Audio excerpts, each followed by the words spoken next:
C'est un scénario que vous connaissez sûrement. Le réveil sonne. Vous vous levez tant bien que mal, et avant même d'avoir ouvert les yeux, le café indispensable à votre bon réveil est servi bien chaud. Mais n'êtes-vous pas en train de construire votre prochain cancer? Pas d'inquiétude, ce serait même plutôt l'inverse. D'après un rapport du Centre international de recherche sur le cancer, le café diminuerait le risque de développer certains cancers, notamment celui du foie. Pour les amateurs de thé, pas de panique non plus. Même s'il y a peu d'études sur le sujet, sa composition est similaire au café et il serait aussi plutôt protecteur. Pourquoi? Parce que ces deux boissons contiennent des antioxydants, des molécules qui protègent nos cellules de certaines agressions.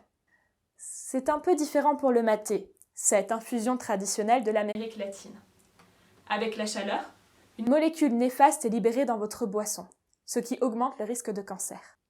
Un maté froid en libérera peu dans votre organisme et sera peu dangereux.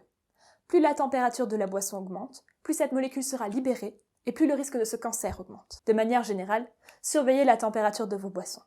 Trop chaud, au-dessus de 65 degrés, c'est risqué de blesser les cellules de votre œsophage, et des cellules blessées régulièrement peuvent initier un cancer. Pourquoi?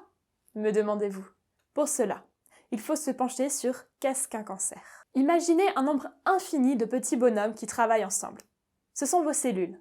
Si tout le monde travaille comme prévu, tout se passe bien. En revanche, si l'une d'elles devient égoïste, elle fait sa propre vie au détriment des autres, et c'est le cancer. Blesser ces bonhommes, c'est risquer de les changer et de les rendre égoïstes.